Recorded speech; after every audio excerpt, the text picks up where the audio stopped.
आज की खबर उतनी ही चौंकाने वाली है जितनी की रणनीतिक रूप से महत्वपूर्ण। कल्पना कीजिए, एक देश का टॉप डिप्लोमेट, जिसे पश्चिमी मीडिया चीन का नया चेहरा कह चुकी है, अचानक डिटेन हो जाता है।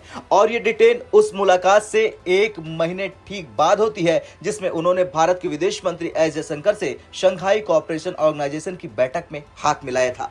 क्या यह महज संयोग है या फिर इसके पीछे चीन की पावर पॉलिटिक्स और इंटरनल टकराव की कोई गहरी कहानी छुपी है? आज हम इस पूरे मामले के तह तक जाएंगे और देखेंगे कैसे ये खबर भारत चीन रिश्तों पर दूरगामी असर डाल सकती है। दरअसल इनका नाम है लियो जियान चाओ, उम्र 61 साल। चीन के उन चुनिंदा राजनयिकों में से एक है जिन्होंने अपनी पूरी कैरियर में बीजिंग की डिप्लोमेसी को एक सॉफ्ट फ्रेंडली चेहरा देने की कोशिश की। लंबे समय तक चीन के विदेश मंत्रालय में अहम भूमिकाओं पर रहे। सिंगापुर, साउथ अफ्रीका और अल्जीरिया जैसे देशों के साथ हाल ही में विदेशी यात्राएं की। साल 2022 में चीन की कम्युनिस्ट पार्टी के इंटरनेशनल डिपार्टमेंट में मंत्री रहे, जो मुख्य रूप से अन्य कम्युनिस्ट देशों से रिश्तों का प्रबंधन करता है। न्यूयॉर्क टाइम्स ने इन्हें new face of Chinese diplomacy का टाइटल भी दिया। साफ शब्दों में कहे तो लियो चीन की वो डिप्लोमेटिक ब्रांडिंग थे जो वेस्ट के सामने बीजिंग को एक सॉफ्ट और बातचीत करने वाला देश दिखाते थे।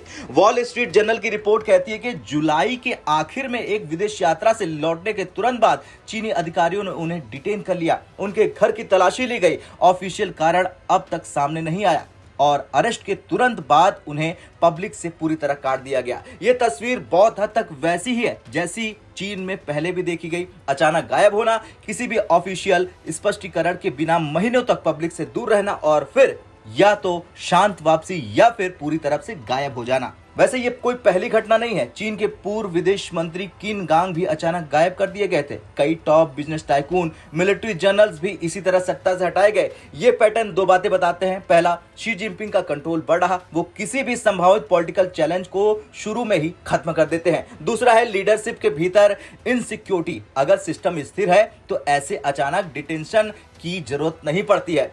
अब सबसे अहम हिस्सा, लियो ने सिर्फ 1 महीने पहले भारत के विदेश मंत्री जयशंकर से मुलाकात की थी। यह मीटिंग शंघाई कोऑपरेशन ऑर्गेनाइजेशन यानी एससीओ की बैठक में हुई थी। इसमें भारत चीन के बीच बॉर्डर इश्यूज और व्यापार पर अनौपचारिक बातचीत हुई। लियो की मौजूदगी बताती थी कि बीजिंग भारत के साथ नॉर्मलाइजेशन की कोशिश कर रहा है, लेकिन अब वही डिप्लोमेट अचानक गायब कर दिए गए। इससे भारत को 2 मैसेज मिलते हैं। पहला, बीजिंग के साथ डील करने में पर्सनैलिटी ड्रिवन भरोसा खतरनाक है। दूसरा है, चीन की पॉलिटिकल अनिश्चितता किसी भी मूवमेंट को रोक सकती है। अब सवाल खड़े हो रहे हैं कि क्या लियो का डिटेन होना इस बात का संकेत है कि चीन में फ्रेंडली डिप्लोमेसी की जगह वुल्फ वॉरियर डिप्लोमेसी फिर से हावी हो रही? क्या शी जिनपिंग अपने आसपास सिर्फ हाँ में हाँ कहने वाले लोगों को रखना चाहते हैं? और सबसे बड़ा सवाल, क्या यह घटना भारत चीन रिश्तों को और ठंडा कर देगी?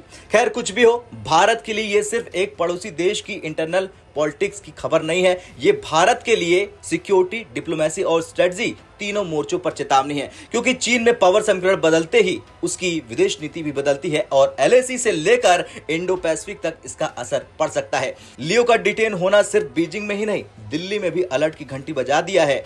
भारत को इस मैसेज को गंभीरता से लेना चाहिए और पड़ोसी के पावर प्ले के हर इशारे को डिकोड करना चाहिए। अब आपको क्या लगता है, ये महज इत्तेफाक है या चीन की डिप्लोमेसी में बड़ा बदलाव आने वाला है? हाँ या ना में कमेंट कर जरूर बताएं। जय हिंद।